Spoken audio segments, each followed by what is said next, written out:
Hello, this is Concrete Path. Here we have the lecture for index properties of soil. Index properties of soil. So we are having some properties that we call as index properties. So these properties, we say they are used to assess, they are helpful in assessing the engineering behavior of the soils. Engineering behavior of the soils. Behavior of soil. This engineering behavior can be either, we say this is related to shear strength parameters.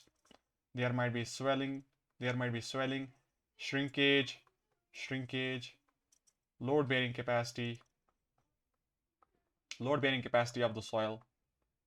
It may be related to the settlements, related to the settlement of the soil, etc. So these are your engineering behavior of the soil.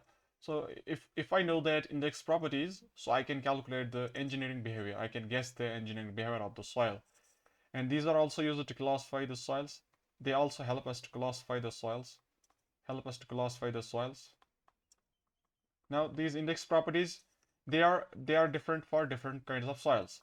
So if I talk about that, these properties can be related to, first one is there, it can be related to individual soil grain. These properties might be related to individual grain size, or it can be related to aggregate soil mass. It can be related to aggregate soil mass. You can write here, it's related to, these properties are related to individual soil grain, or it can be related to aggregate soil mass. By meaning of individual soil grain, we are talking about that coarse grain soils, that's cohesionless soils, to be more clear. Coarse grain soils, that's sand and gravel, that we can say sand and gravel. And this one, aggregate soil mass, is talking about the index properties related to the soils, that are fine grained soils, that's clay, slit, fine grained soils, that we can say that's clay, that's slit. Okay, now these properties, we say, what are the properties that are related to individual soil grain? So few properties we include here. The properties here that we call as index properties for your coarse grained soils. A few of them are, number one is their grain size. Or we can say this is particle size also. Number one is your grain particle size.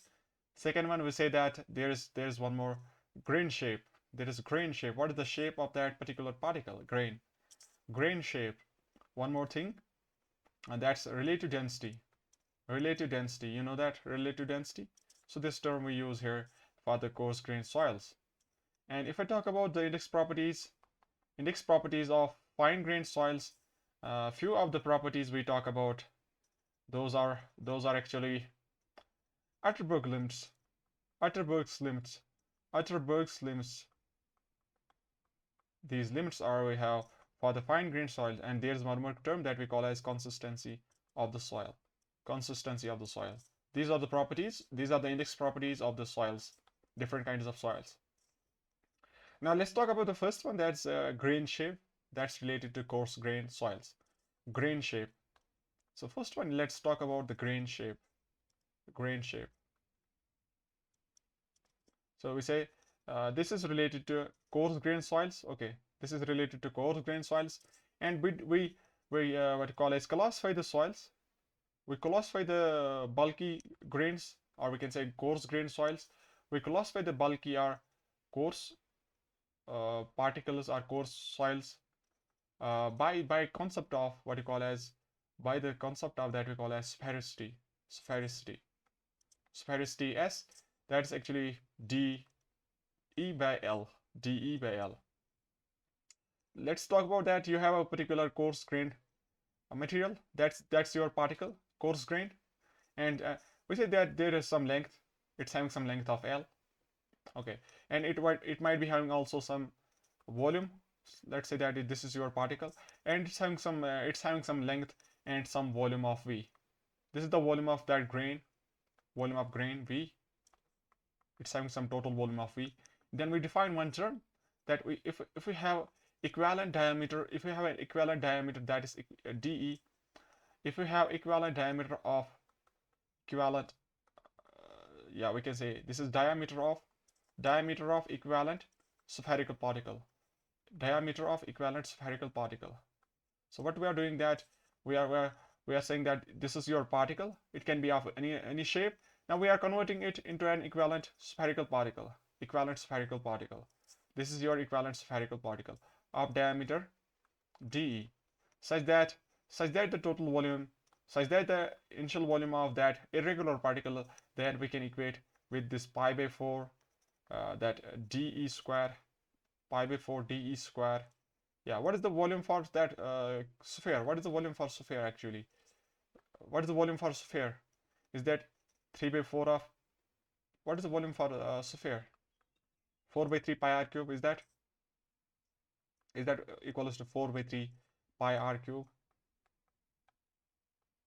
Is this the equation? Is this the equation for that? So from that we can get the equivalent diameter. So D equivalent, if you can solve that, that is actually 4 by 3 pi times dE cube by 8. So you're left with that 6 times v by pi and 1 by 3. This is the equivalent diameter we have. And based on that equivalent diameter, then we classify those particular coarse grained soils. So this is your concept of that sphericity. Once you got the equivalent diameter, then you can say what is the sphericity. Based on that sphericity, you can classify those coarse grained soils. This is one of the smaller concept we have related to that coarse grained soils. Let's talk about the second part, the second property. That's we say particle size. That's particle size, grain size. So we are actually talking about the particle size here. So that's your particle size or grain size. Particle size. Second property, particle size or grain size. Based on this, we say that we are going to perform some analysis that we call as grain size analysis or particle size analysis. Particle size analysis. Either we can say grain size analysis or particle size analysis. This is also related to, it's more important to say this property, let's write it as PSA. It's more important to coarse grained soils. This is more important to coarse grained soils. This is more important to coarse grained soils. Okay. And less important to fine grained soils, and less important to fine grained soils. It is less important to fine grained soils because your fine grained soils does not depend on particle. Your fine grained soils does not depend on particle size, does not depend on once they are fine, they don't depend on the size now. They depend on they depend on the structure. They depend on the structure. They depend on the origin, geological origin of that, how, from where they are coming, from where they have came, origin of their, that's geological origin, their structure, and one more part was there. One more part is there. Yeah, shape of the grain. They depend also on the shape of the grain. So this is one thing, that your particle size analysis is very important for coarse grained soils. Okay, for coarse grained soils. So what this particle size analysis is all about? So this is all about that you are having some range of the particles. So we say that this particle size analysis is actually that it shows the proportion. It shows the proportion of those of various sizes of particles, So different particles are there, different sizes of particles are there, and we say how much total out of the total mass we selected, out of the total mass of the soil, the proportion by mass, out of the total, let's say 1 kg soil we took, or 1 kg soil we took. Yeah, we say that then when we perform this particle size analysis, we say how much percentage of the total mass is in a particular range of the particular size of the particles. So that's your variation of that. It shows the proportion of those sizes of the particles. Okay. And this what you call as particle size analysis helps us to uh, understand the gradation and uniformity of soil. Gradation and uniformity of soil. We would be seeing that, we would see that what this means, help us in getting the gradation and uniformity of soil. So we'll be talking about that. Okay. Now a few conclusions here, few important notes we have to make. Let's talk about few notes. We say that if the particle size is greater than, let's say that particle size is greater than 300 millimeters, those particles we call them as boulders.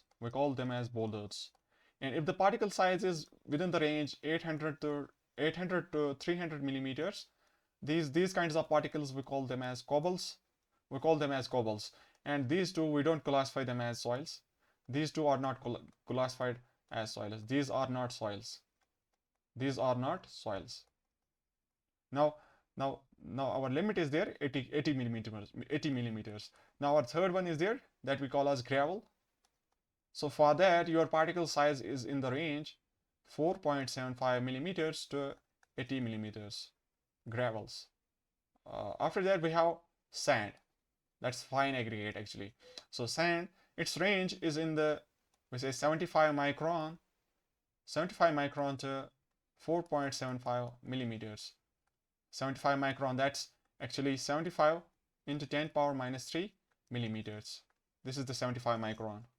75 into 10 power minus 3, that's actually 1 micron is 10 to the power minus 6 meters. Okay, we can also write 1 micron meter, so but we'll write in terms of short that micron. Okay, after that there's clay and there's silt. So if the particle size is in the range 2 micron to 75 micron, that we call as silt. And if the size is less than 2 micron, that we call as those kinds of soils, we call them as clay. So for these two we say these are your coarse grained soils, and these are your fine grained soils. Okay. Now we said that particle size analysis is more important to coarse grained soils. So that means your coarse grained soils are gravel and sand. For this range of sizes of particles, we are going to have particle size analysis. And for that, let's write now next statement that for getting the particle size analysis, we have a one concept here that we call as that's actually a test. So that's called as sieve analysis. That is sieve analysis. So for these we perform sieve analysis. So we say here that sieve analysis is the next topic.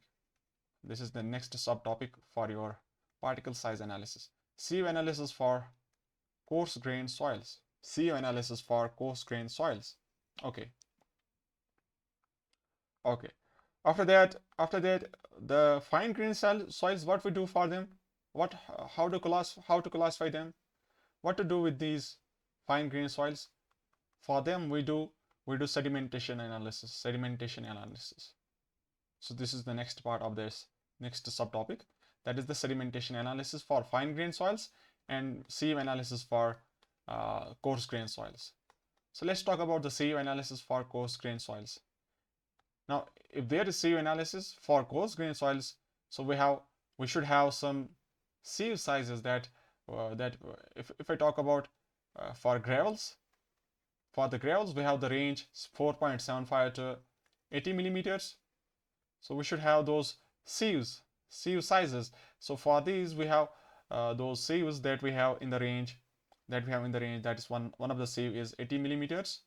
These are your sieves. What is sieve actually? So this is we have that this is actually a sieve. Let's say this is your sieve, and it has some openings. If you view it from the top, you are viewing some openings in the form of those square openings are there. Square openings in the sieve. This is your sieve, and from that particles are going to be either they can be retained on the sieve or they can pass from the sieve. So they can either pass from the sieve particle can either pass from the sieve. If the particle is bigger, it can be retained. This one is retained on the sieve. This one going out, that's passing the sieve.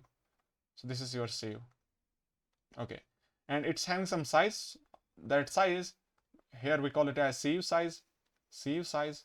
So that sieve size, as per IS, which of the code is there? As per IS 1498-1970, it says that the sieve size is actually designated by the size of square opening. By the size of square opening. So this is actually designated by the size of square opening. So particular sieve is having a particular value of that square side of that square. So based on that, we say this is your sieve size as per the size of the square opening. Okay. So if I talk about that, we have a sieve size of 80 millimeters. What that means? That means we have a sieve which is having 80 millimeter that side of that square. 80 millimeter, what you can call 80 millimeters that size of the opening. This is your opening. 80 millimeter size. Similarly, this one is also 80 millimeters. So this is your what you can call 80 millimeter sieve size. Okay. Second one is there. It can be 20 millimeters. Third one is there. What you have 10 millimeters, and fourth one, that's 4.75 millimeters. So these four sieves are going to be used for performing the sieve analysis for your gravels. And if you talk about the sands, for them, the range, we know what is the range of the particles. That range of the particles is in the range 75 micron to 4.75 millimeters. So for these, we have number of sieves as 7. So here we have 4 sieves, and for the sands we have 7 number of sieves, and the start is from 2 millimeters, then after that 1 millimeters, after that 600 micron, then 425 micron, then after that 212 micron, after that 150 micron, and finally that 75 micron sieve. So these are the set of sieves we are going to use for the sands sieve analysis. And we have the one final statement, that's the smallest sieve that's possible here. Smallest sieve that's possible, sieve size possible, is equals to 75 micron. So that means you cannot perform sieve analysis. So this is one more important statement, that you cannot perform sieve analysis for fine grained soils. So sieve analysis cannot be performed for fine grained soils. Your fine grained soils are silt and clay and silt, because your particles are having less than the particle size is less than 75 micron. So you can't have a size of the silt. You can't have a size of sieve less than 75 microns. So for them, what we said, we are going to perform sedimentation analysis. For these, we are going to perform sedimentation analysis. And one more thing here is that whenever you try to, so if there is 75 micron sieve, let's say this is your 75 micron sieve. This is 75 millimeter size, 75 micron size sieve, and you are placing what you call as, you are placing the soil here, and that is actually fine grained soil. This is actually fine grained soil, but somehow it's not going to pass. It's not passing. I would say it should have passed. That's the 75 micron sieve, but it's not passing somehow. So for that, we want to pass it such that we will retain some soil here. We want to take the soil here, this fine grained soil here, but it's not coming. Then we would say, what should we do? Then we make one solution. We make 1 liter solution. 1 liter solution. 1 liter of solution. In that we add how much grams? We add 2 grams maybe. We add 2 grams of sodium hexametaphosphate. and this is what we call as deflocculating agent somewhat. So this one, this helps us to then we perform wet analysis here. Wet analysis. That means we wash this we wash this what you call as these soils, that fine grained soil, we wash that. Now we are going to wash that with this solution. Wash that with this solution. Then these are going to pass now. Now they pass. When they pass now, we are going to have those in this pan. Let's say this is your pan. After that, there is evaporation. We are going to evaporate that water, and you are left with that fine grained soils of diameter in the range that less than 75 micron. That's silt and clay. That is silt and clay. And for that, then after that, we are going to perform sedimentation analysis for those. We are going to perform sedimentation analysis for those. Do you got it?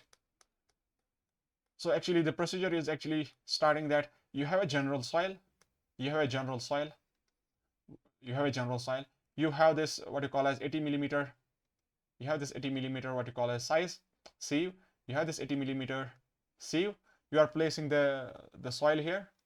After that, there's one more that is 20 millimeters, that what you call as sieve. After that, we have 10 millimeter sieve size. After that, we have 4.75 millimeter. So from the top, we are placing that same soil. Let's say this was 5 kg soil. Let's say this was 1 kg soil. And from that, some part of the soil is going to retain here. That we would say this is boulders, or we can say this is cobbles, if this is not passing. After that, the passing part, we can say that somewhere some part is retaining, some part is passing, some part is retaining, some part is passing. So different combinations are there. So up to this point, we would say all that stuff which is retained here, all that stuff which is retained up to this point, we would say that part is actually gravel. That part is actually gravel. So finally, at the 4.75, if there is some sort of weight that is retained on 4.75, that is actually, we can say that's the retained part, we can say that is gravel, and the passing part, we can say that is we can say that is a sand. That is sand, under the sand category. Now we are going to have that 2 millimeter sieve. After that, we are going to have 1 millimeter sieve. After that, we are going to have that one more was there, 625 micron. After that, we have what was that one more, 425 something, 425 micron, 425 micron. After that, we have one more sieve size, that is 200 somewhat, 212 micron. After that, we have 150 micron. After that, we have 75 micron sieve. So this is the procedure actually. So some part of the total weight has been retained up to the value of 4.75. That part we said that is gravel. Now rest of the total 1 kg weight, that is going to pass now along these sieves now, along these sieves. So some part would be retained on 2 millimeters, but some part would pass, and some part of the total would remain on the 1 millimeter, and some part would pass. And similarly, some part would retain, some part would pass, some part would retain, some part would pass, and so on and so on, so on and so on, so on and so on. Now finally, let's say that finally we have left that out of the total 1 kg sample, let's say that out of the total 1 kg sample, only now 200 grams are placed here. 200 grams are placed here. Let's say that only 200 grams are placed now here. Out of the total 1 kg, 200 grams are placed on the 75 micron sieve. Let's assume that. And based on that, we would say it's having some openings. It's having some openings, but still this is total 200. Out of this 200 grams, let's say that the size, let's say that 50 grams is, let's say out of the total 50 grams is such that it's going to be retained.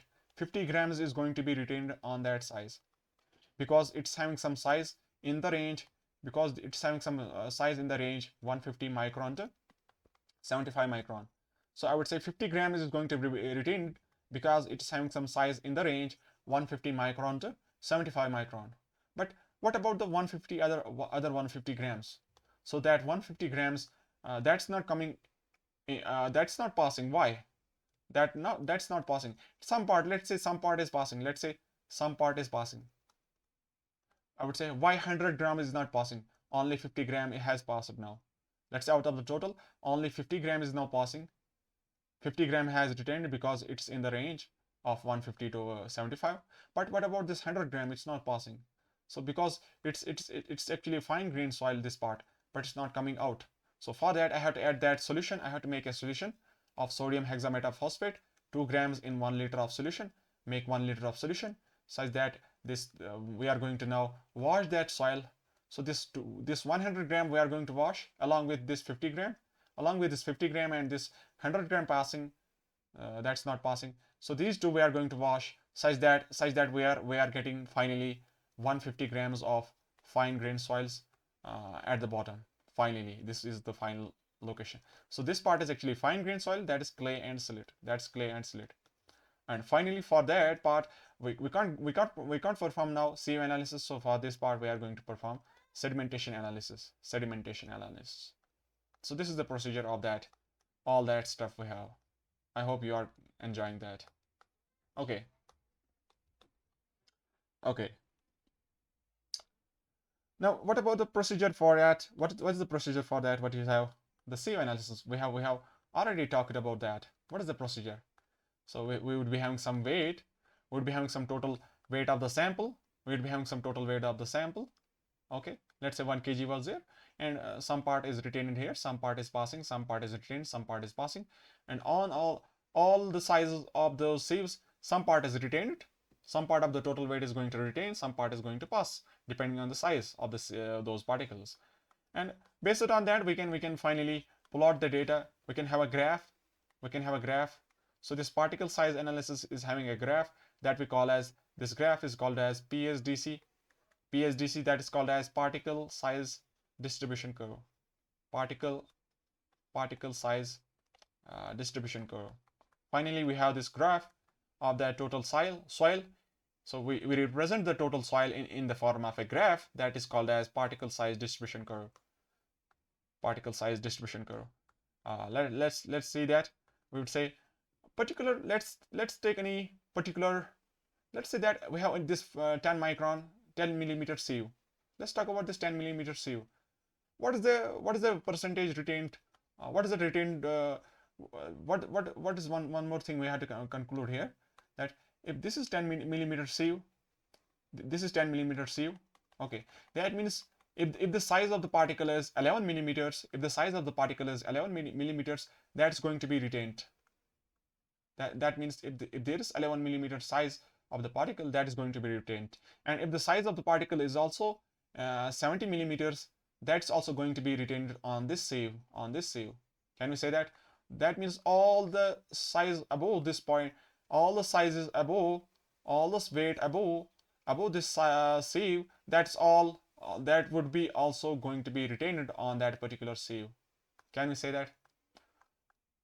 That all this what you call as, all what has retained above, all that what was retained above, that would be also retained if there were no other sieves. Let's assume there were no other sieves, and you started to perform this analysis from the 10 millimeter sieve directly. So I would say all that stuff, let's say this was 100 grams, I would say 100 gram would be again going to be retained on this sieve. Can we say that? So that we can say this is actually a concept of cumulative retained.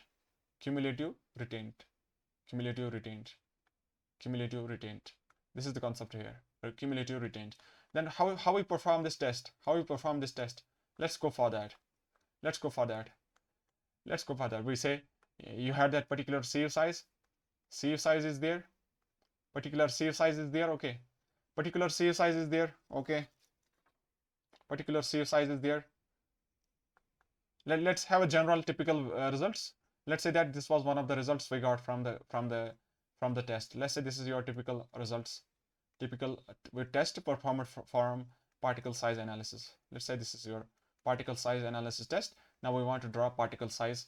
Now we want now PSDC. We want that distribution curve. So for that, let's say that you used that sieve size of what you call as 80 millimeters. After that 20, after that 10 millimeters, after that 4.75, after that 2 millimeters, after that 1 millimeters, and after that what you call as 600 micron. This is 600 micron. After that 425 micron, 212 micron, 150, 75 micron. So these are the sieves we used for our analysis. Okay. Now from this side we would say, if the sample was, if the total sample of, let's say soil sample was 500 grams. Total soil sample was 500 grams. Now we would say how much out of that total has been retained. What is the total? How many grams of that total mass has been retained on that sieve, on this particular sieve? So I would say here from the diagram, that means if there was material of 500 grams, how much grams were retained on this 1 millimeter sieve? How many grams retained on this what you call as 1 millimeter sieve? So there would be some grams retained on this sieve. So that's called as here that what we wrote here, mass retained on the sieve in the grams. How many grams of mass we have retained on this soil? Okay. Let's go. Let's have the values that we have. Let's say that we have 6 grams of total weight retained on 80 millimeter size, and then after that we have 165, 100. Let's say that I'm going fast. Let's take that I'm going fast. 100, 85, 60, 20, 40, 10, 5, 10, 5, 3, 1 finally. And similarly from this side, I would now write that cumulative retained. What is the cumulative retained? That is the sum of all above that. Cumulative retained is that actually the sum of retained above that size. Sum of the retained above that size, above that particular size. So we taught you how we got that. That means let's say that here we have 10 grams and here we have retained 18 grams. I would say up to this point we have retained how much? 28 grams. All that stuff above that. Okay. So here we are going to perform that sum. I would say this is 10. This is 165 plus 10, that is 175. And so on and so on, that's 275. And after that we have 360, 420, 440, 480, 490, 495, 498, 499. Okay. After that we are going to say what is the, in terms of percentage we are going to calculate this. What is the percentage of that total? Because we don't care about the weight. We are talking about the percentage now. Finally, percentage. If this was 500 grams, we don't care about 500 grams. It might be 1000 grams also. It might be 100 kg also. So we are going for percentage now. Percentage cumulative retained. Percentage cumulative retained. That is actually out of the total mass, out of the total soil mass of 500 kgs, out of the total 500 kg, 500 grams of total soil, how much percentage is retained on this what you call as soil sieve size. So I would say 10 grams out of the total 500 grams have been retained on this what you call as sieve size. So this is your percentage cumulative retained, that is 2%, and similarly so on and so on. So I would say this is 35%, and after that we can write all of the stuff: 35, 55, 72, 80, 88, 96, 98, 99, 99.6, and final value of 99.8. And finally we are going to write that important one. That final part is the important one. So this one is the important one. Out of all those stuff, this one is very important, the final one. That's called as percentage cumulative, or we can say this is percentage finer. That we write as percentage finer. That's percentage n. Percentage finer, that is actually 100 times 100% minus percentage cumulative retained. So what this means, that out of the total 100% of the soil specimen, how much percent is passing from this size? How much percent of the total? If the total was 500 grams and this is your one of the size of the sieve, let's say this is your 20 millimeter sieve size, 20 millimeter sieve size. We are saying now how much out of the total, is passing, how much out of the total weight is passing. That percentage passing, that is the percentage passing. I would say, let's say that we pass p grams. I would say p grams divided by total of 500 grams into 100. This is the percentage passing for on this sieve size, on this particular sieve size. So we can write 100 minus percentage cumulative retained on that particular sieve size. So this also means that if there is some retained of R, if the total weight is retained as R, I would say that 100 out of the total 100, we have retained how much percentage? R percentage. So I would say that means also that percent finer is also equals to 100 minus percentage retained R. Okay. So that would be actually equals to 100 minus 2%, that is 98%. And similarly, those we can have all others: 45, 28, 16, 12, 12, 12, 12, 12, 12, 12. After that, 421.4.2%. Now, once we got this data, so this data we are going to use, and the data that was starting. So the size, particle size, so the last and the first column of this study is going to be used for the graph. So your all PSDC is all about first column and the last column of this all stuff we have. First what you call as column, that is a sieve size versus percentage finer. So we are going to have the graph between these two. Now we would see that you can see that the range for the range for percentage is in from 0 to 100. Can you see that percentage of all this stuff is in the range 0 to 100%? So 0 to 100 is the range. 0 to 100 is the range. Okay. And from the side, can you see what is the range? What is the range? So there's some 80 millimeters, and there's some 80 millimeters, and this is your 75 micron, and this is actually 75 by 100 millimeters. So what is the range? So this is 0 point some value, 0.075. Let me check. 75 by 1000, 75 by 1000, 75 by 1000. How much is that? 0.0750, 0.0750 millimeters. This much amount of millimeters. So can you see the difference? What is the order? If I convert it, if I say that this is 80 millimeters, this is some 0.075 millimeters. So in the thousands we have the range of thousand, around range of thousands. So how can you show that all that stuff? How can you show all that stuff? That means we have to show 0, 1, 2, 3, 4, 5, 10, 100. After that 1000. How can you show that 1000? So for that, to show the large view, to show the large stuff in a single to show all that data in a single view, so we have the concept of we've used the paper that's called as semi-log graph. So that helps us to shorten that total. That's helps us to show all that range of the particles within a small piece of page. That's called as semi-log graph. So we would say that how to present now this data on the semi-log graph.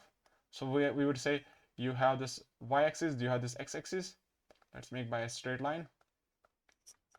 Let's take straight lines. Let's take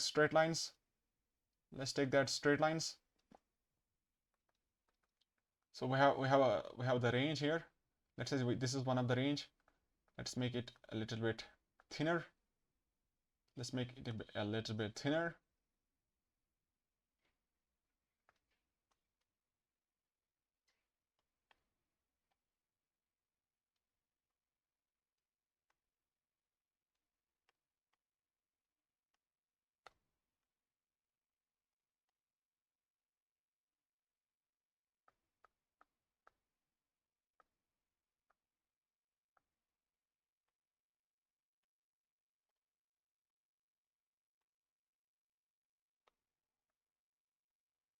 Let's say this is one more line.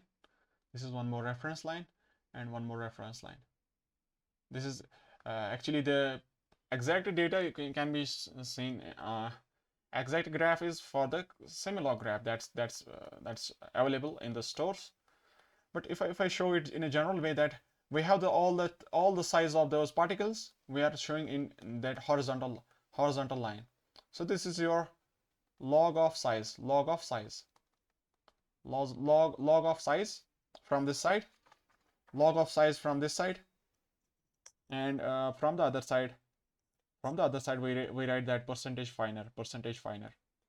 From the other side we write percentage finer.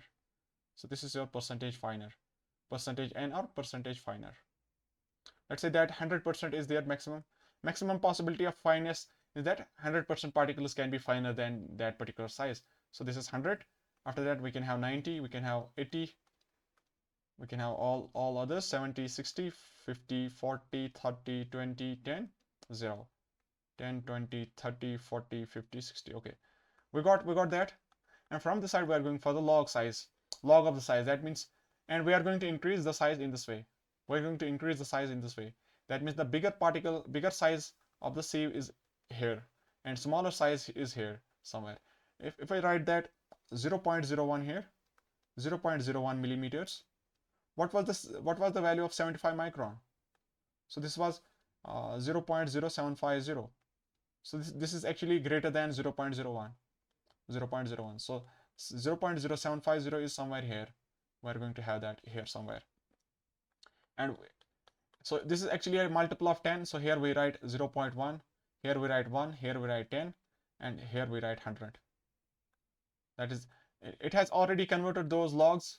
It is a log scale. So if you talk about that size of 80 millimeters, if you talk about the first size, that is 80 millimeter size, 80 millimeter size. So 80 millimeter size is somewhere here. 80 millimeter size is somewhere here. 80 millimeter size is somewhere here. So at that location, I would say, what is the percentage finer at 80 millimeters? So that's 98%. 98%. So 98% is somewhere here. So 98% is somewhere here, corresponding to that 80 millimeter size. And after that, I would say, what is the second size we have? 20 millimeter size. 20 millimeter size is there. So corresponding to that, we have 65% finer. 65 and that 20. And I would say that 20 is somewhere here. Somewhere 20 is there. So at that, we have some 65. Some 65 is there here somewhere. So this is some 65 we have. After that, we can have third one, that's size of 10 millimeters. Size of 10 millimeters corresponding to 45%. 45%. So 45% is here somewhere. 45%.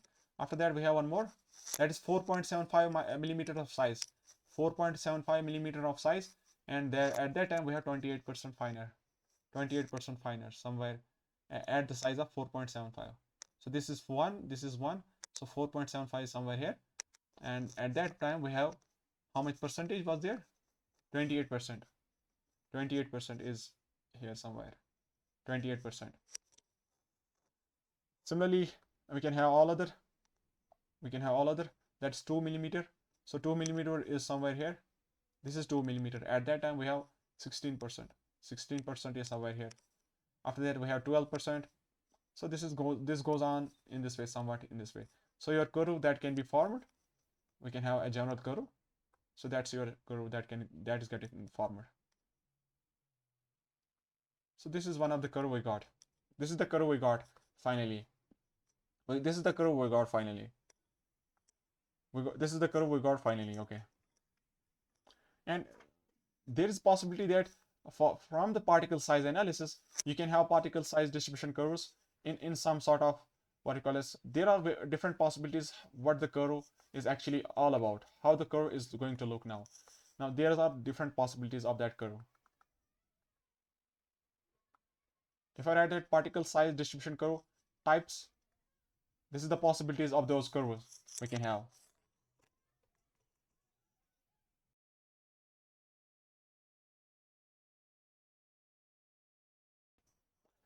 If I have general value that if this is your from this side we have log of size in millimeters, log of size in millimeters.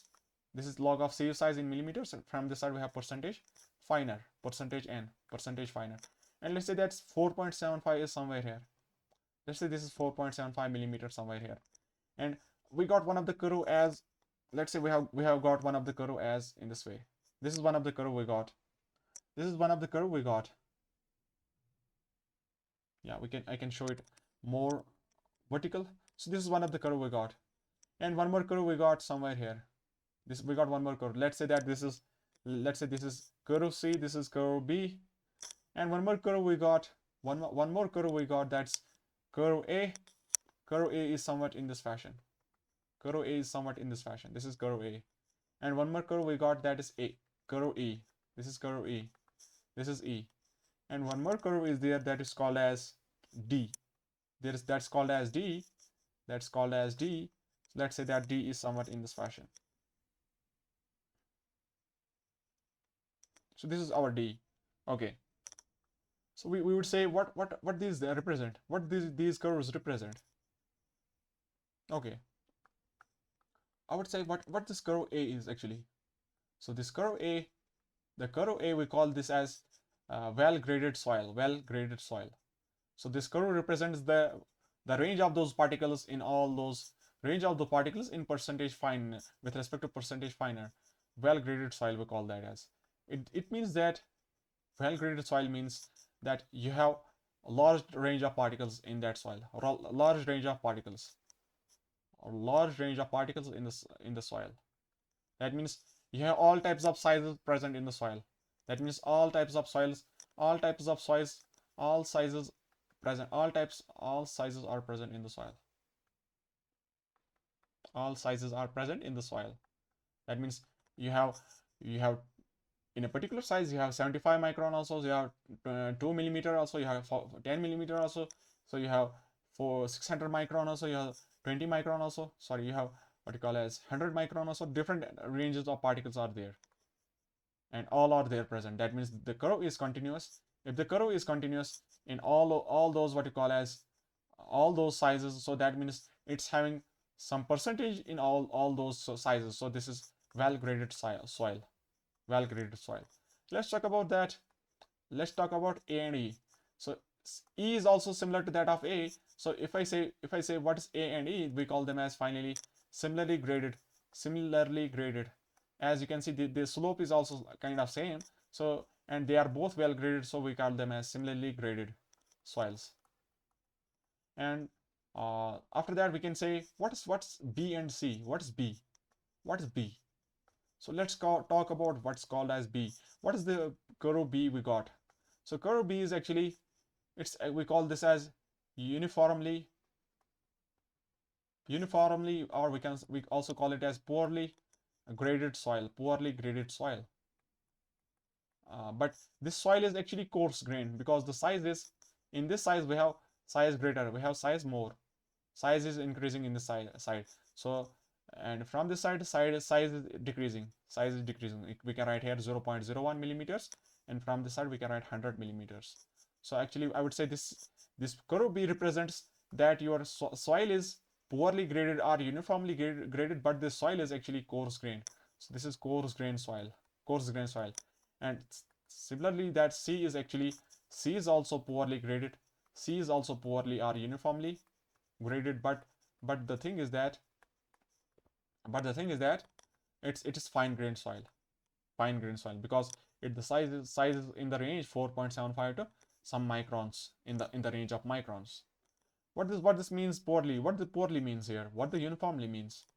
You would see that if I try to have a concept that I am going to make a curve that's purely vertical. I'm going to make a curve that's purely vertical.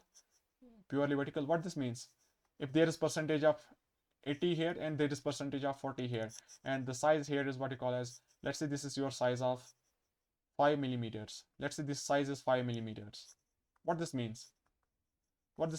That means if there is sieve of size 5 millimeters, that means your percentages, that means there is lack of that, what you call as, I would say we call that as all the,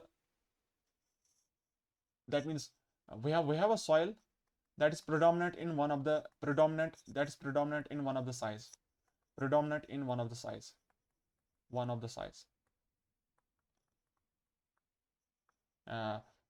if you try to compare it with that final D, you would get that what we are saying. If you try to compare it with the curve D is saying that I have in this one, I have in this range of the curve, I don't have any particle that's passing. I don't have any particle that's passing. So we say that in this range the particles are missing. So in this range particles are missing. Particle size is missing. So if I talk about curve D, that is called as gap graded soil. So that means there's gap. That means some size of particles are missing. Size of particles are missing. Some size of particles are missing from the curve.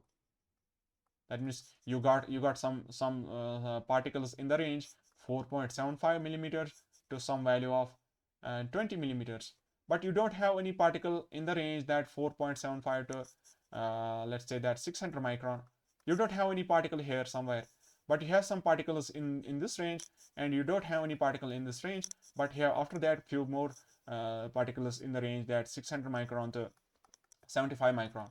So this is the curve that says we have a gap graded soil. That means particles are not in some a large number of particles are not in this range, but particles are in this range, particles are in this range. So your curve becomes that we have a variation in this way, that we have the curve in this way, but after that we have a straight line, after that we have decreasing. That means percentage passing in this way. So this is a gap graded soil. And that uniformly graded soil says that uniformly graded soil, there's we have one size of predominant nature. Only one size is there that's predominant. One size is that's predominant. That is some value of 5 millimeters.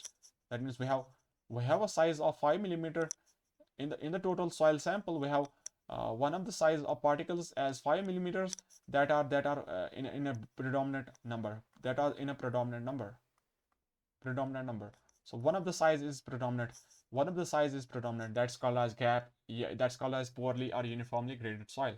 That's why the curve is somewhat in this fashion. So here the slope is high. Slope is very much. That means your gradation is not there. So we earlier said that your particle size distribution, particle size analysis was helping us to talk about that gradation and uniformity. That was helping us to talk about gradation and uniformity. Now we are talking about that gradation. What this gradation is all about? It means the range of particles. If your curve is smooth, this is one more important point. If your curve is smooth, yeah, if let's say that our curve is somewhat in this fashion. So this is our curve that is smooth curve. Curve is smooth, slope is less. That means gradation is more. That means you have all those grades of size. That means all particle sizes are present in the soil. So that's well graded soil. So that means if the slope of the curve is less, that's well graded soil, and that's having slope less, and gradation is very much. So that is the concept of gradation. And uniformity, we have for that, we say that uniformity we have here. What do we have? Uniformly graded, poorly graded. That's all about that uniformity. And one more thing here we define three critical points, critical terms. That's called as D10, D60, and D30. These three what you call as diameter or sizes. We are going to talk about them also. Let's say that we have a D10. Let's say we have a D10 here. We have a D10. If you see that what the curve we formed earlier, what was the curve? Why we kept that earlier? Yeah, this is the curve we got earlier. Okay, then we define one more term that's called as D10. Let's talk about what you call as D10. Okay, D10. So we say, talk about that. Let's see that how much. Let's analyze that 10% finer. If I say that this is 10% finer point, now at that point, if I have particular size of the particles, let's say that at this point we are having the curve somewhere here. It touches the curve somewhere here, such that somewhere here we are getting a value of size. This size, particular value of size in millimeters, this is your D10. We call this one as D10. So this at 10% finer, at the value of 10% finer from the curve vertical axis, we draw a straight line on the curve. Where the curve touches, we say that at that point your value of size is actually D10. Now for the definition of D10, we say this is the size, this is the size of particle, size of particle, this is the size of particle, size that 10% particles are finer than this size, such that only 10% of the particles out of the total particles, 10% of the total particles are finer than this size, Okay, this is the definition. That means only 10% of the total particles out of the total 500 grams, only 10%, that is 50 grams, only 10%, that is 50 grams, are passing from this 10 millimeter, from this particular size. Here we have some size. Let's say it's in the range 1 millimeter to 10 millimeter. Let's say this was your 2 millimeter size. So I would say your D10 is 2 millimeter size. That means 50, only 10% of the particles. This is the 10% of particles. That's only the 10% of particles are in this range. That is, they are finer. They are only 10% particles are finer than this particular size of this particles. So they have this. You have this 2 millimeter size. Only 50 grams of the total 500 grams are going to pass from the 2 millimeter. That is the definition for this D10. Size of the particle, size that only 10% particles are finer than this size. So on similar grounds, we can define D30 and we can define D60. We can also define those in the same way. Here we can write D60 is that size of particles size that 60% particles are finer than this size. That means 60% of the total particles are going to pass from this size. That means 60% of 500 was 300 grams of the total soil is going to pass from that particular size. If I see from this curve, 60%. So at this value of 60% finer, we are having some value here somewhere here. That's around 20. That's around 20 millimeters. That means if you have a curve, if you have these, that means around 20 millimeter size, you are having 60% of particles as finer. So that was your definition for D60. And similarly, D30 is the size of particles size that 30% particles are finer than this. Only 30% of the particles are finer than this. So here we can write, this is your 30, 10, 20, 30. This is your 30% finer. That means this is the value of that size. This is the D30, that is the size of the particle, such that only 30% particles are passing from this size, finer. Okay, here we have some value that's in the range 1 to 10 millimeters. So it's around 7 millimeters, I can say 7 millimeters. So that way we can define then finally D10, D30, D60. Okay. So one more definition for D10. That's the one of the important out of these three. That is the D10. This is very, very important, D10. So for that, one more definition is there, D10. So we said that only 10% particles are passing from this size. Only 10% particles are passing from this size.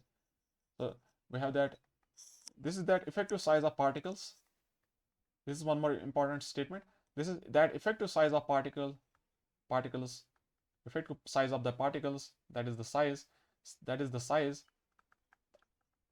If it is alone present in the soil, if alone present, causes same effect as caused by the soil,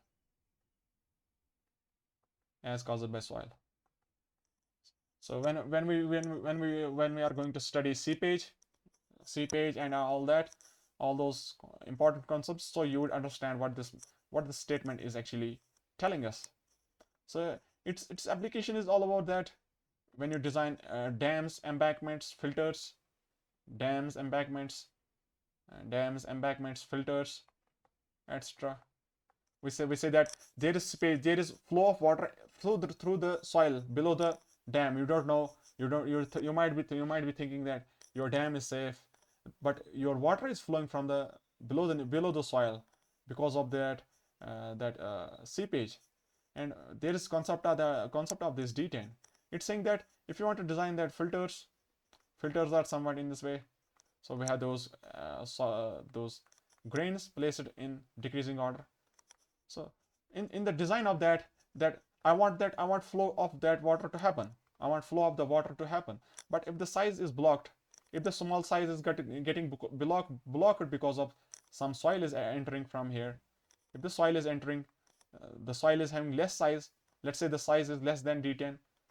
Let's say the size is having let's say the size of the soil is coming there, and the soil is itself diameter is less than that D10 size. Let's say that D10 for that particular filter is 2 millimeters, and your soil is having 1 millimeter size. So it's going to block that filter. It's going to block that filter. So for the design of those filters, embankment, dams, your D10 is very, very important. It means that if there was only that 10% particles out of the 500 grams, if there was only 50 grams of the total soil, but that 50 grams was in the range that those size of those 50 grams, the diameter of all those 50 grams was less than D10, they would cause same effect as was caused by the 500 grams. So all the other 500 grams, all the other 450 grams, they are not contributing to that effect as that is caused by those 50 grams of size less than D10. So that is the definition of D10. One more definition, and this is one more critical definition. This is very, very important for design of those construction of those embankments, filters, dams, etc., etc., etc. Okay, that's your D10. Keep that D10 in your heads. That's D10 is very, very important. Now we say that once we got the curve, once we got the curve, where was the curve? One more, those different combinations of those curves. We have that. We can make one more statement, very, very important statement. That is the location of the curve. Can you tell me what the location of the curve tells? The location. If the curve is somewhere here, it means that it's in the particles are in the range of coarse grained soil. So your location tells that type of soil. What kind of soil is there? Type of soil.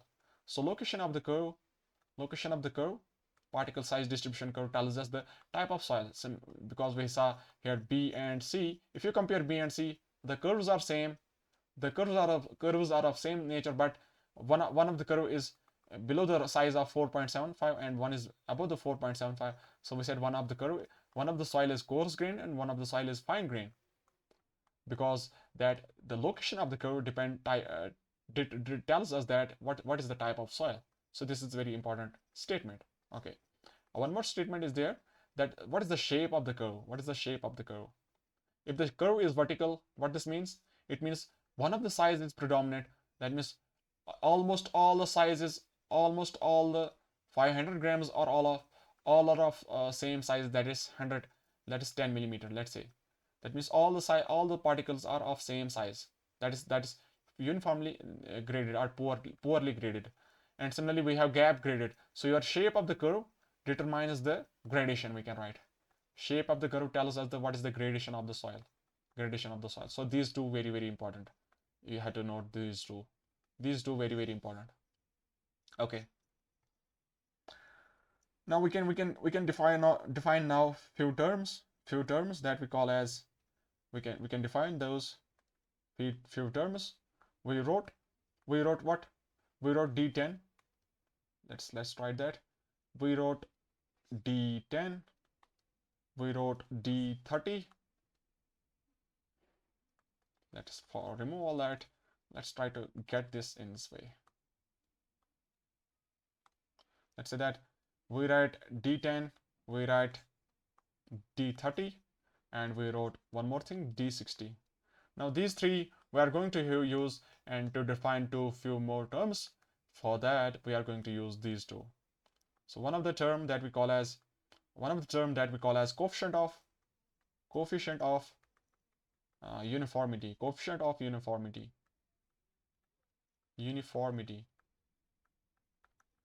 That's we write it as Cu, and its equation is that the ratio of D10 by D60 is that D10 by 60, yeah, D60 by D10,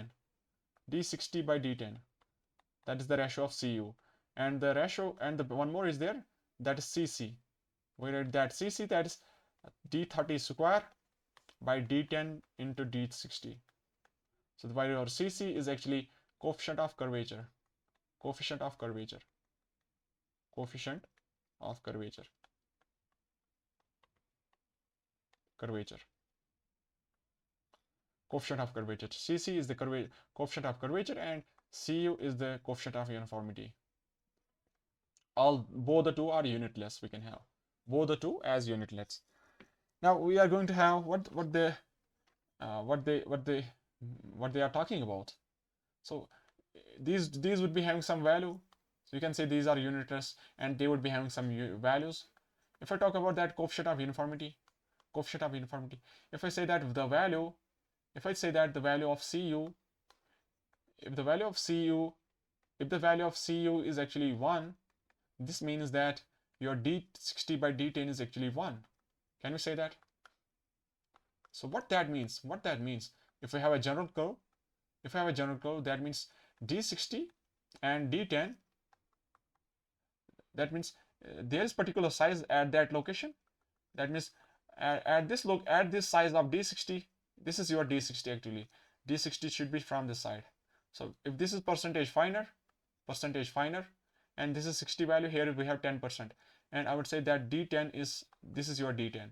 Yeah, this is your d60. That means this size is such that 60% particles are finer than this.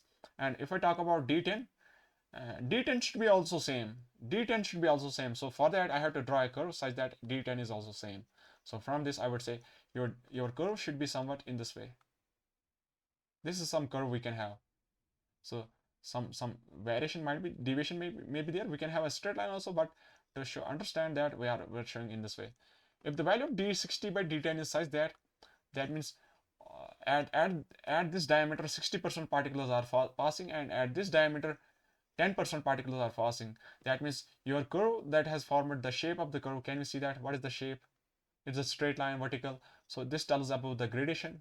So that we can say this is uniformly graded, or this is poorly graded. Can we say that this is poorly graded? Because it's having a dominant size of d60, and it's having a one size that is dominant in all of that total soil. So this is uniformly graded. So this is the conclusion, that if Cu is actually equals to 1, that means your soil is poorly graded. Soil is poorly graded, or we can write uniformly graded.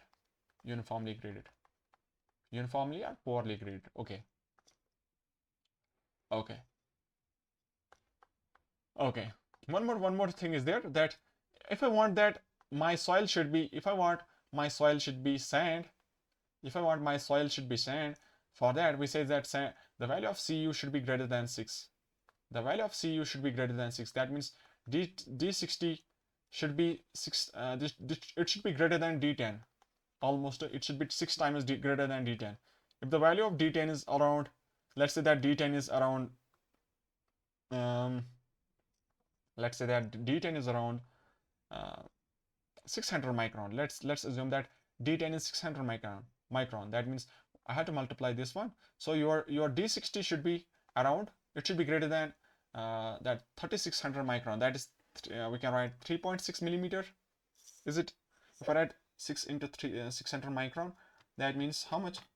This much amount of microns, and divide by 1000, that would give me millimeters. So that is actually 3.6 millimeters. So your d60 should be greater than 60 millimeters. So if I draw the curve for this part, if I draw the curve for this one, you can keep that these values also in note to get the understanding. If I make a general diagram, I would say your what you call as, let's say that this is 0.01, this is 0.1, this is 1, this is 10, this is 100, and this is erasing. We have to erase this part. Let's say that your d10 is 3.6. Yeah, your d60 is 3.6 millimeters. Somewhere here we have d60. That means if this is 60% finer, so d60 is somewhere here 3.6. That means it should be somewhere here greater than 3.6 millimeters. So one of the point we got here. And one of the point was that d10 is corresponding to value of 600 micron. So 600 micron is actually 0.6 millimeter. in this fashion we can write 0.6 millimeter. So 0.6 is somewhere here. 0.6 is somewhere here. So I would say your 10% is here, 10% is here, 60% is somewhere there. So if I draw the curve for this one, so the curve would be actually somewhat in this way. So I would say the curve is actually well graded curve, well graded. So it's having those soils of different sizes. That is well graded soil. And if it is sand, so we would say this is your well graded sand. So for the Cu greater than 6, your sand should be well graded sand. Well graded sand for Cu greater than 6. And for the gravel we write what? What we write for the gravel? We write your Cu should be greater than 4. Your value of Cu should be greater than 4. Your value of Cu should be greater than 4 for gravels. And one more term was there, Cc. The value of Cc, we say that for the soil to be uniformly graded, for the soil to be well graded, that means it's a good grade soil. It's having all those sizes present, well graded soil. So for that, Cc is in the range. It is in the range that 1 to 3. Your Cc is in the range 1 to 3. It's in the range 1 to 3. It's in the range 1 to 3. Okay. It's in the range 1 to 3. So then final conclusion we can draw. If you have a sand and I want that well graded sand.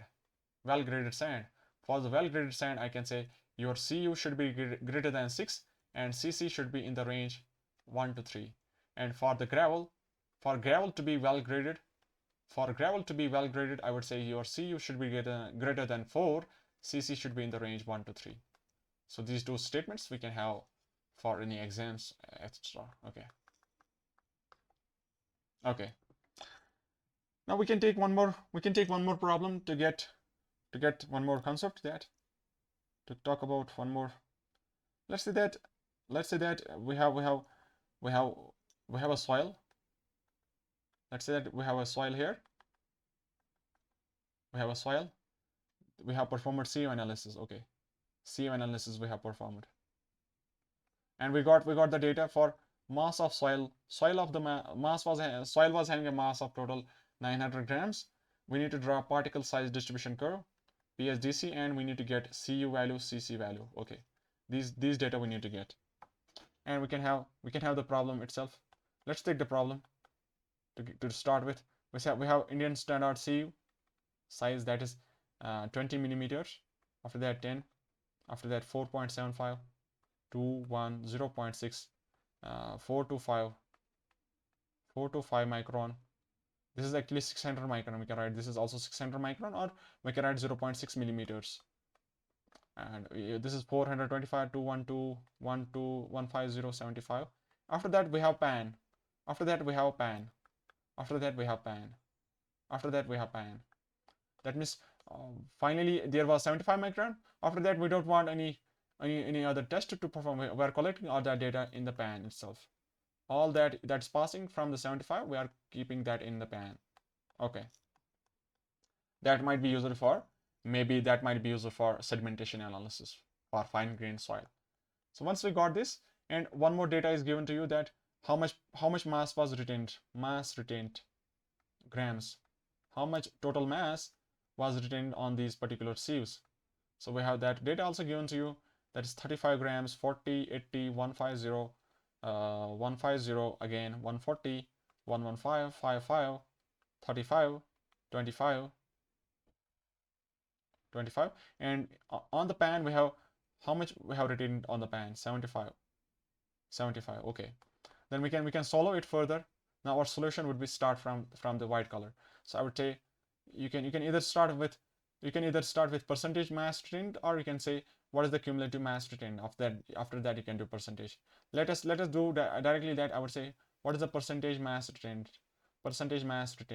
That is actually 35%, 35 grams retained out of the total 900 grams on this size, on this sieve, into 100. That is your percentage.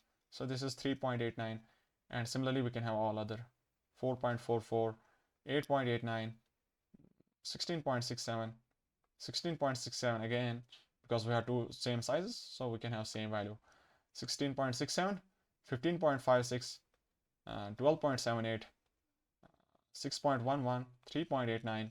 After that we have two more values. We have two more values, that is 2.78 and 8.32. For this part we don't define, because this is pan, we don't define for that. We are not going to draw that curve for that part. For this is we are not keeping anything. Okay. After that,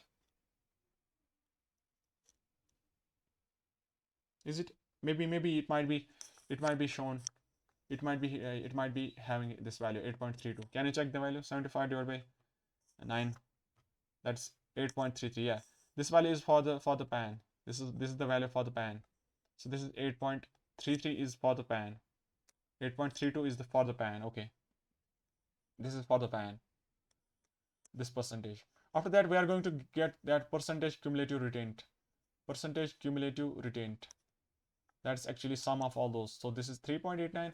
After that this is 3.89 plus 4.44, that is actually 8.33, and so on we can go. So finally here we can write 100%, here we can write 91.68, and so on and so on. So final conclusion here, we have to get the last column, that's percentage finer, that is 100 minus percentage cumulative retained. So that's actually 100 minus 3.89, we can write that is actually 96.11, and we can have all other data: 91.67, 82.78, 66.11, 49.44, 33.88, 21.10, 14.99, 11.10, and one more data is there, that's for the 75 micron, so that's 8.32. And in this case we don't write any percentage finer here. Okay, so from this data now we have the first column and we have the last column. So we are going to have a curve that's called as PSDC curve for these data. For this kind of data we have to draw the curve.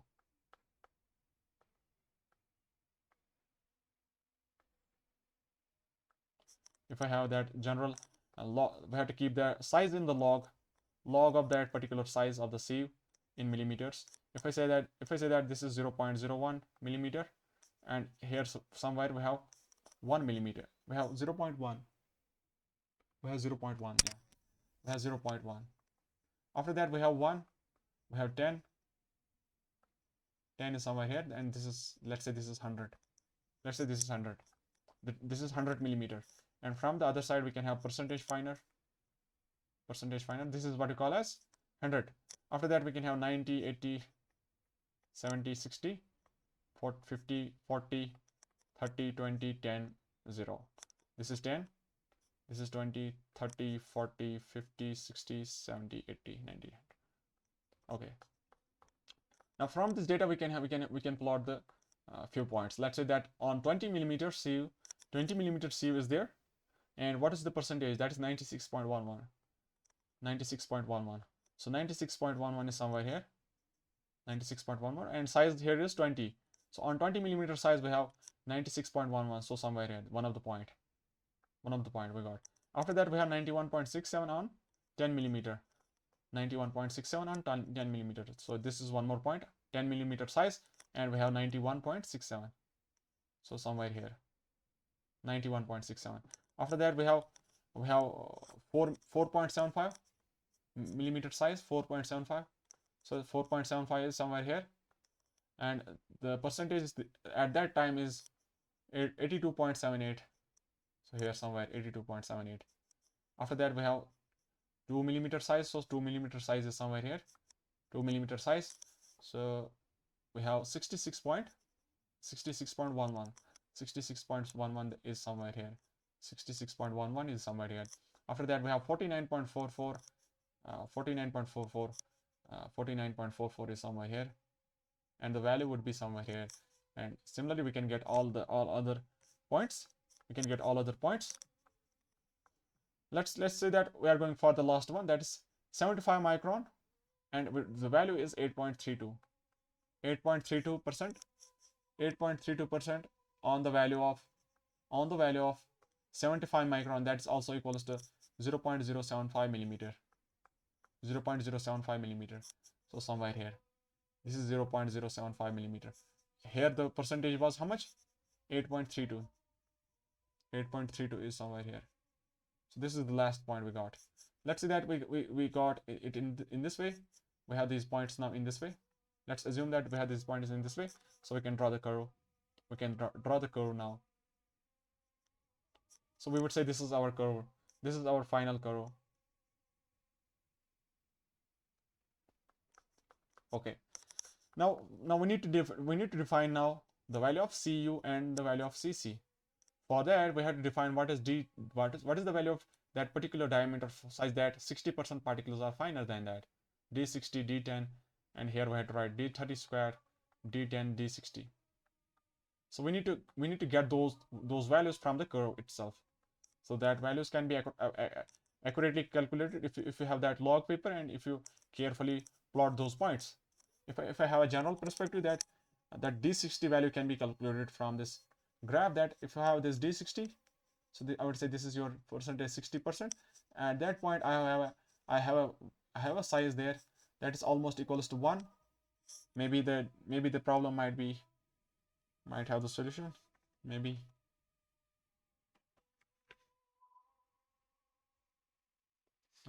Yeah, D60 is around 1.55 millimeters. Let's say that D60 is somewhere, let's say that D60 is somewhere 1.5 millimeters. Let's draw the diagram that we can understand. That we will write here that this is our D60. So we can write D60 is somewhere a value of 1.55 millimeters. And similarly after that, we're going for D30. D30 is somewhere here, and we can have one more point here somewhere here. So what is the value of D30 is given? The value of D30 is actually, what is the size of that? What is the value of that diameter size that 30% particles are finer than this size? So D30 is coming to be 0.53 millimeters. So that's almost in the range of 0.1 to 1. So that is 0.53 millimeters. After that, we want to get that D10. We want to get that D10 value. D10 value we want to get. And D10 is coming to be 0.115. So D10 is coming out to be 0.115. 0.115 millimeters. That means it should not be, the curve should not be here. The curve should not be here. It should be, the curve format should be somewhat in this way. The curve should be formed, let me show that. The curve should be formed such that your D10, your value of D10, let me draw one more line there. Let's say this is your line for the D10. So such that the value for the D10 should be around 0.115. So at this location, the curve should touch this point. So this should be the curve nature. The nature for the curve should be in this way, such that that D10 is the value of 0.115. So finally we got these values, and we can finally write what is the value of we can write what is the value of Cu. That's D60 by D10, 0.115. And Cc we can write 0.53 square divided by 0.115 into 1.55. So we can solve those.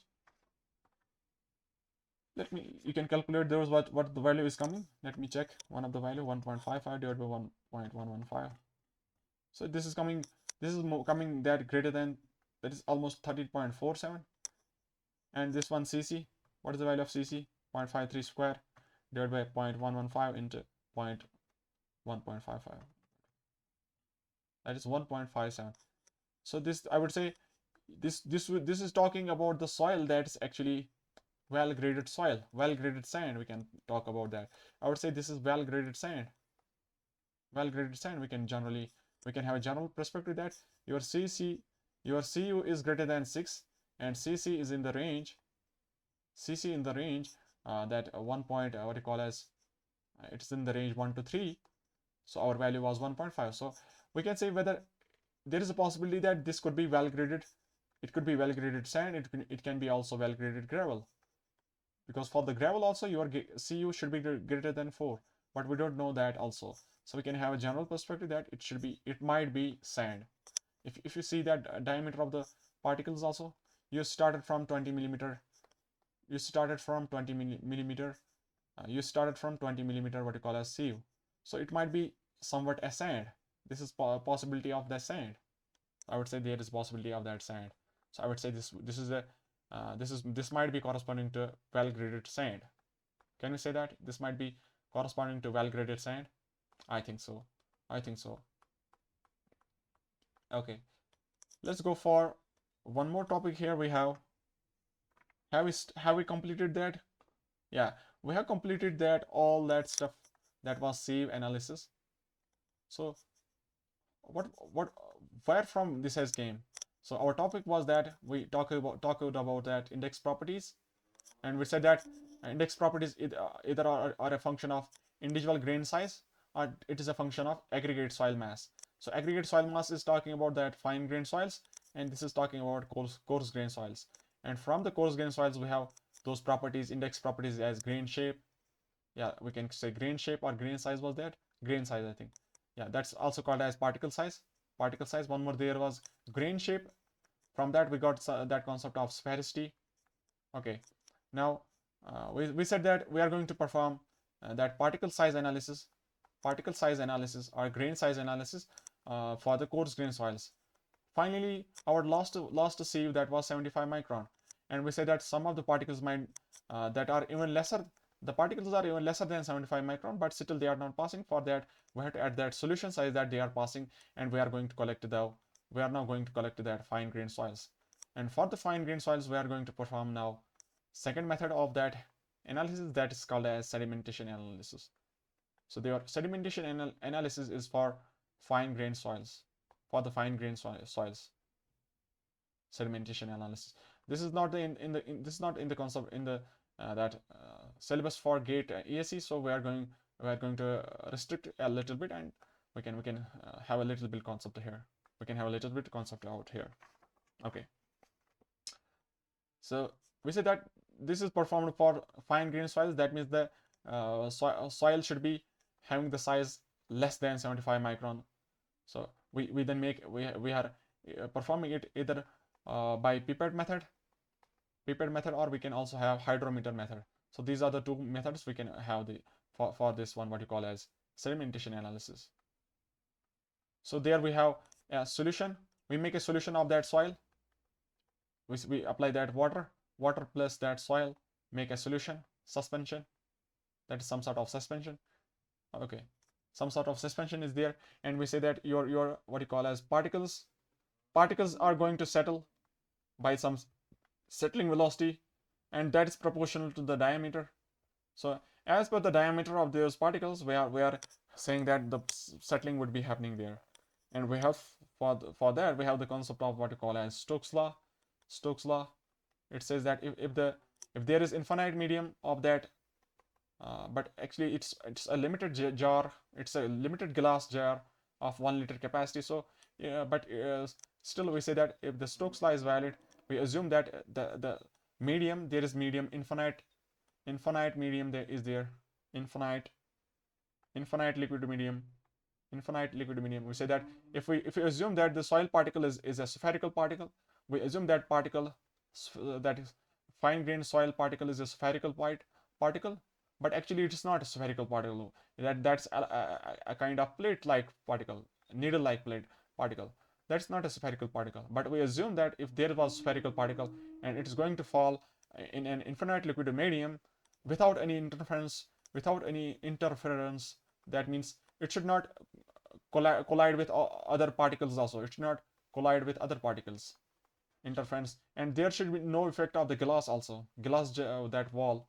So I would say these are the assumptions, but actually they are not true. So we have few assumptions. So these are the assumptions that if there was a particle falling under the gravity in an infinite liquid medium without any interference, then the settling velocity can be calculated based on the equation we have. V settling is equals to GD square G minus 1 by 18 times kinematic viscosity in Newton. So this is your diameter. So your settling velocity is proportional to the diameter square. That particular diameter was the diameter of that spherical particle. So based on that, your settling velocity is going to depend. Your value of G is related to that particles. G value is the specific gravity of the solids. And we say that G is same for all those particles. But generally, we might be having few particles which are having some G different from the other. But for a general perspective, we say that we can take G average as the G solids. So these are the assumptions, and still we are going to understand what was the all concept, what was all that concept all about. Okay. So we have few assumptions, and we said that we can assume some assumptions. Still, we can take those assumptions to get the understanding that is the how is the variation of those sizes. So depending on the, because we can now we can relate that how much time it's going to take for a particle to settle based on the velocity. So from that we can get what is the diameter of the particles. From that we can have a curve of those sizes of the particles. So that's your what you call as sedimentation analysis. Okay. And we say that there was interference. One was because of the particles itself. There might be collision, and there might be flux also formed. The flux of those particles might be forming. So this Stokes law is talking about that what you call as discrete particle settling. This is talking about discrete particle settling. But there is flock-related structures forming. So it's not, we call that as hindered particle settling. That's not actual spherical particle alone falling. It is a combination of those particles that are falling together. So to avoid those flock formation, we add one more solution. We add solutions such that we say that we are going to add solutions that we call it as uh, we are going to add what we call as sodium silicate, or we can have sodium oxalate, or we can have one more, that's we call it as sodium hexametaphosphate. Metaphosphate. So these are deflocculating agents. These are your deflocculating agents. They try to separate those particles. They want to become a flock type, and because of their size is going to increase, they would settle very quickly. But we are going to separate them. This is trying to deflocculate them, so separation is there. So we want to understand the effect, but that what is the how much time it's going to take for that particular particle to settle to the bottom, such that would give me some settling velocity, and it's having some diameter corresponding to that, so we can get the diameter for that particular particle. So that's the concept all about. So that's end. I would say that's end for your sedimentation analysis, and we are not going to go in detail for that. Okay. Thank you for watching that. What you call as index properties. I would be winding the class. I would say thank you for watching.